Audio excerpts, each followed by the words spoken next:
Do you ever find yourself reacting to things in ways that you don't quite understand? Do you look back at ways that you've responded to things and think, man, why did I do that? Or why did I say that? Why couldn't I stop myself from doing or saying that thing?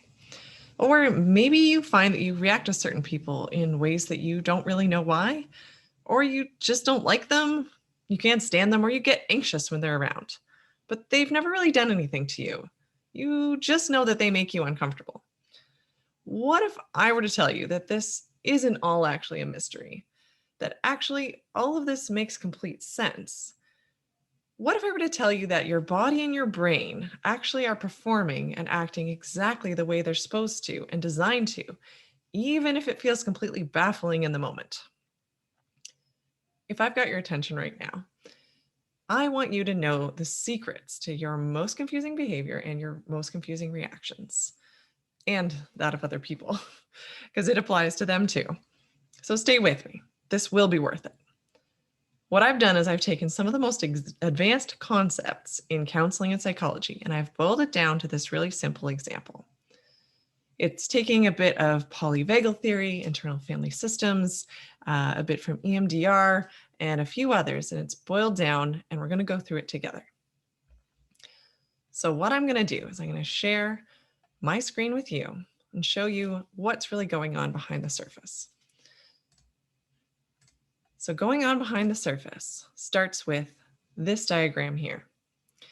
What we have is a basic understanding that our brain kind of has three parts or three layers. We have the top layer, which is the neocortex here.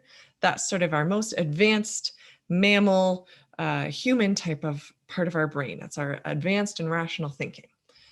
Below and kind of inside underneath that, we have the limbic system here. This is sort of the emotional or feeling part of our brain. And kind of below and at the back underneath all that is the brainstem and cerebellum. That's our most sort of basic instinctual or sort of reptile brain. Now, while this is all going on in our brain, evolutionarily, it's sort of most advanced to sort of most ancient, so newest to oldest going in, we also have this going on in our nervous system. So there's a big nerve going through our whole body called the vagus nerve. So at the sort of top end or most recent part of our nervous system is what we have known as the ventral vagal complex. So this is Stephen Porges. This is the polyvagal theory. So this is the part of your brain up in your cranial face and nervous system where your eyes, ears, nose, mouth, everything up here, your smile, how we hear, how we make vocal sounds, is all in what's called a social engagement system. So when mammals live together, we cue each other with these signals up here in our face, and how we hear things and see things, that we are safe and we can be close to each other. Below that, in our body, is sort of the starting point, is the sympathetic nervous system. That is what you might be familiar with as your fight or flight part of your nervous system. Below that, down into sort of the diaphragm and your sort of lower organs, is the dorsal vagal complex. So this is the shutdown or threat responses. So when we are unsafe, so notice it goes green, yellow, red. Green light for we're good, we feel safe. Yellow light for we don't feel so safe. And red light for we're completely unsafe. So this is where our body can shut down. So take these two diagrams together. And then coming over here, this is what I call the survival house. This is featured in my new book that was just released October 1st, 2020. And you can find it. It's called Real Talk About Sex and Consent. And I use this example to help explain another level of consent that we don't always think about when we just think about asking and getting an answer, but we're not thinking about context, safety, connection, and everything else that's involved in true consent. So looking at this example, how it explains overreactions, not understanding ourselves, feeling like we're all over the place with multiple reactions. We're taking those same levels of brain, 3 levels, top, middle, bottom. We're also taking those levels of our nervous system, top, middle, bottom, ventral vagal, sympathetic, and dorsal vagal. And we're seeing it in this metaphor I have here. So here, what we have on the top floor is this couch. The couch represents social safety. When we can be on a couch together with someone in that close personal space, we're safe, we can communicate, we can smile, we can laugh, we can joke. Everyone feels good, everyone feels safe. Also on this top shelf, to explain how it feels when we're in this part of our nervous system, in this part of our brain, is this bookshelf over here. The bookshelf represents memory, language, a history of our life that we can come back to. And everything that's on there in that shelf is something we can access when we're in this part of our brain. Over here, we have sort of trophies and medals. The trophies and medals are representative of how this is the part of our brain we tend to value as a society. This is the part of our brain where we tend to build our whole society thinking we're all in this top floor of our house all the time. Unfortunately, we are not, and these other two levels do exist. So below this, we then have the next level down. Remember, that's the limbic system and the sympathetic nervous system. So that's your fight or flight. Basic set of responses. Your adrenaline starts to go off, your heart rate starts to go up, your breathing increases. And what's going on this floor is it lives under the surface all the time, whether you're aware of it or not. So under here, we have these telescopes on the sides, which is representative of a term that refers to being able to sense things at all times, whether we have conscious awareness of it or not. So we have perception is what you see, and these telescopes represent neuroception.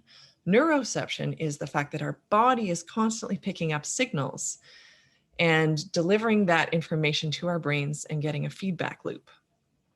So these telescopes are then connected to these book stacks. The book stacks are representative of a part of the brain that is what's called the limbic system, has a part called the amygdala. The amygdala is the part of the brain that holds trauma memories. Now, I want you to just take a moment and unhook yourself from how you already traditionally know the word trauma. This is what we call in counseling, big T trauma, little t trauma. We all tend to know what big T trauma is. This is, assaults, abuse, car accidents, big things that we would all tend to recognize as trauma. But what we don't always recognize about trauma and this amygdala part of the brain is it is in fact subjective.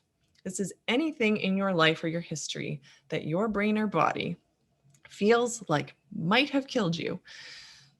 This is where that information gets stored. Now, this is, again, much broader than we tend to recognize. So inside of our brain, so remember, we're over here in this part here. In our body, we're in this fight or flight system here.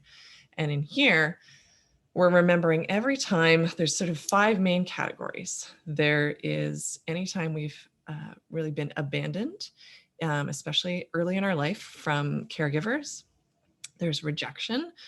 This is especially in our early preteen and teen years, but throughout all our life, rejection is key to our survival as humans. So if we're abandoned by our caregivers, especially as little children, that's even moments of perceived abandonment. That's our brain going, oh my goodness, I might die right now. Please store this information in this part of the brain forever and never forget it because we need to survive and remember how not to run into this problem. The rejection, again, we're social creatures as humans. We've evolved to need and want to live together. If we're not living together, then we're basically going to die. If you just took you and dropped you out into the middle of the forest and left you there, that wouldn't go well and you probably wouldn't make it. So abandonment, rejection, there's trapped and helpless. So again, these main pathways here that we're looking at in the center part of the body here, it tends to be fight or flight is what our body's kind of telling us to do. So trapped and helpless block fight and flight. We can't fight if we're helpless. We can't flight if we're trapped. And then the last big trigger tends to be anything that feels out of control in an unsafe way. So with those 5 main triggers, those memories get stored then inside this as the amygdala part of the brain. What this is then connected to is all the way along up here. This is a little alarm system in the top level of our brain. So if we're up here chilling, feeling safe, everything's going well, and something that our body senses, whether we're aware of it or not, eyes, ears, gut reaction, it can kind of pull that chain and swivel around. The whole thing freaks out and it sets off this alarm, knocks over this book stack, and we then have to leave our top floor and head down here. If we're then on this floor, we're in fight or flight and we have to solve the problem, however possible. This is fight, flight, but also freeze, appease, tend, and befriend, different responses that we might have in order to get away from anything that feels unsafe. Last but not least, then we have this response system down here.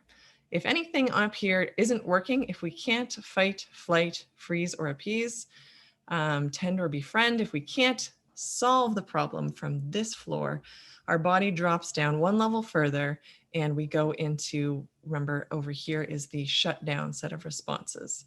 So this goes down into our body, into our lower gastrointestinal stuff, and we go into our most basic parts of our brain, the most shut down, sort of frozen set of responses, and our whole body kind of can look shut down. So you notice there's not a lot going on here. There's no windows on this floor. There's windows here. We can still at least kind of see, sense, perceive. Here we feel very shut down, very isolated in this bottom floor of the house. It's a quick drop down that slide, and it's a slow climb, unfortunately, back up. Unfortunately, this floor is so much harder to get out of because it's an ancient system. It's in that low part of our body. It takes longer for those nerves to correspond and communicate with each other. So instead, we can stay in this zone for a while, in that shutdown zone. In a very condensed nutshell, this is kind of like what depression feels like. This floor here is kind of what anxiety feels like. And this top floor here is what we like to feel when we can. So one of the things to know then about this whole house is we have these book stacks memories trapped and stored in the amygdala, and they are protected from being sort of processed the way all the rest of our memories are processed. They are stored because this is survival information. We don't want to forget this. We don't want to, have the equivalent of walk into the same bear cave over and over when we should have learned it the first time, because if we keep doing things that might kill us, we're probably not going to survive well. So all of these memories are stored in a book stack, sort of newest to oldest. The oldest memories underneath, sort of holding up all the memories on top. The more memories we have, the more easily those book stacks get knocked over. And then while we have this going on inside, we then also have these little kind of fellas here, which I like to call protectors. That's the term used especially in IFS, internal family systems. That's Richard Schwartz. So these little folks standing in front of these book stacks are kind of holding up their stop signs, and they're saying, don't go here, don't knock this over, don't, they're kind of playing interference between this telescope, and they kind of trying to kind of stand in front and guard it. So what that means is anytime a telescope starts to cue us that it's starting to pull that chain tight and like it could knock that book stack over, these little protectors start showing up and they try to stop that from happening. So what we get then are different set of reactions that can seem like overreactions out of context if we're not aware this is going on under the surface. If we think we're just chilling up here in the top floor of our house, but we're not, this is what's really going on. So then these folks, you can get these types of protectors that try to block these memories from being overly activated, or a word we like to use called triggered. So if you're triggered, that knocks the book stacks over, it sets off that set of responses. If we can't solve the problem, and in that anxious state, we'll drop into that shutdown state. And if we can't get out of that shutdown state, we tend to stay there, and then we don't want to get out of bed. We don't want to leave our house. We don't want to see our friends. We don't want to be social in any way. We don't want to go to work or school or whatever it is. So playing interference, these protectors then do the opposite. So we might get what would be known as, I kind of call it a pull-in protector. So that would be blocking a book stack memory of being abandoned.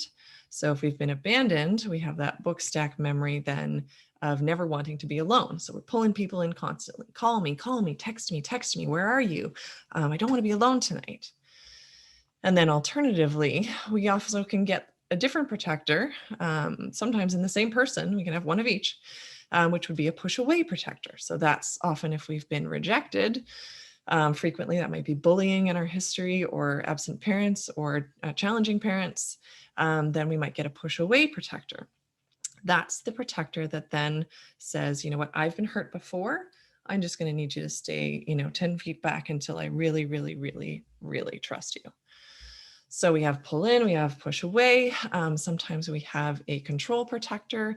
So that might be, always needing to be the one in charge of plans, in charge of what's happening, when's it happening, who's driving, when are we showing up, those types of things. It could be, a little bit of a making lists, having everything in its place, needing everything to be very clean. Not that, those aren't good things, but in moderation, you can see how some of these protectors can actually run away with the system. If it constantly thinks, if our brain thinks constantly that this stuff is getting triggered and knocked over and something's out of control all the time, our protectors can start to get overused, over-depended on, where they then start to run the system instead of our self, which is at this top layer of the house. The self is the one that lives up there. And when one of these protectors, let's say it's the control protector, takes over, we can end up with things that look like OCD. So we have our push away, we have our pull in, we have our control protector. Another very common one is known as the people-pleasing protector, I call it. The people-pleasing protector might have a book stack memory that it's guarding and playing interference with that, for instance, could be very critical parents, very critical teachers in a crucial development stage in our life. Lots of different memories around where it's easier just to smile and have everyone get along, because if we can keep everyone else happy all the time, then we don't have to feel like we don't know what's going on or when our caregivers are going to get mad at us next. So at least if we can work very hard to keep everyone else happy all the time, we don't risk having our book stack getting knocked over of someone getting mad at us, or someone yelling at us, or worst case scenario, of course, someone abusing us.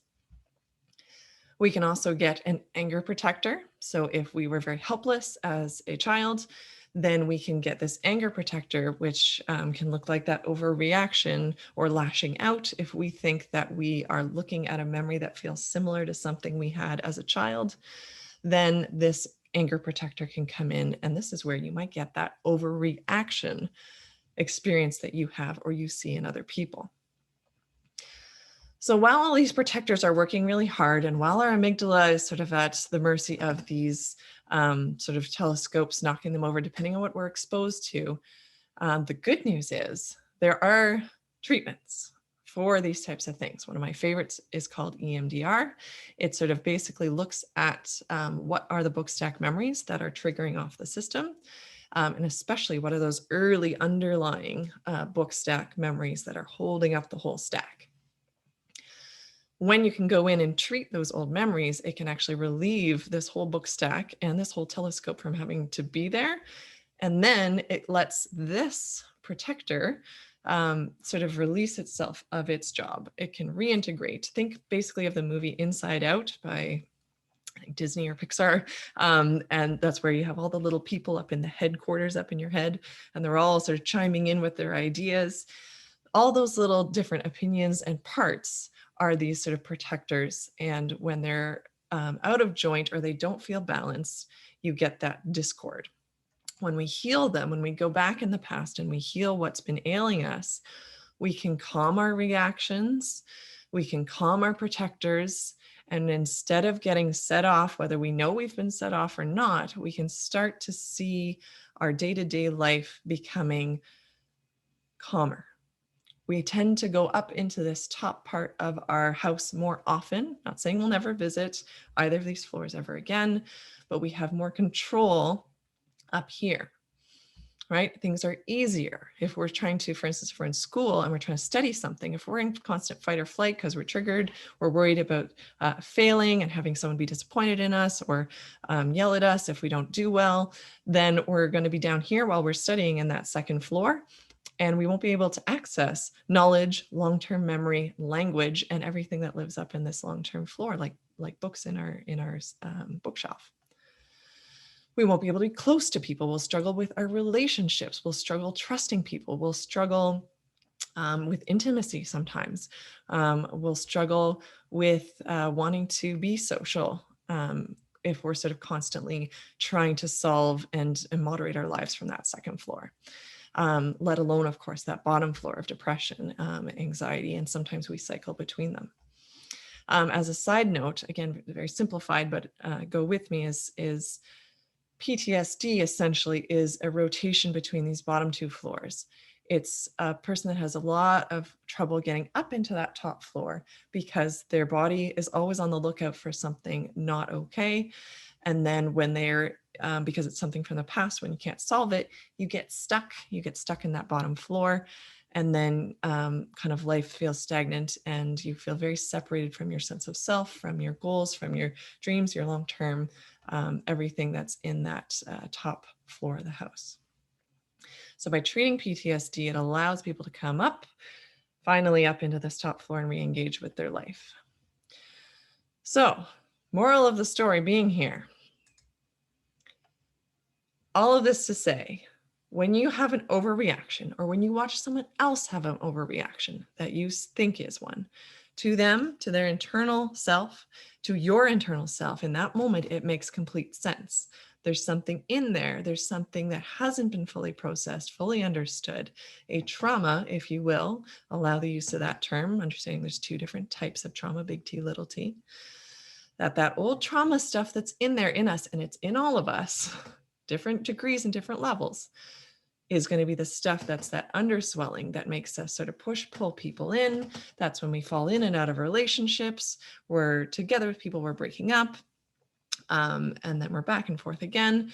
It's when we never voice our own opinion. Of course, this also has to do with the inner critic, that little inner voice inside there that's trying to stay one step ahead of someone else criticizing us. These are all actually adaptive parts of ourself, but they've become off kilter, off balance. They're getting overused as a way to protect us from getting re-triggered again and again and again. When we think we're near and that telescope feeling of something is triggering that old feeling, even if we don't know what it is. So it can be the sound of someone's voice that you know or don't recognize is triggering for you. It can be how even someone looks, an expression on their face maybe looks like your dad used to look when he used to get angry at you as a kid. It can be all sorts of things that our body actually picks up.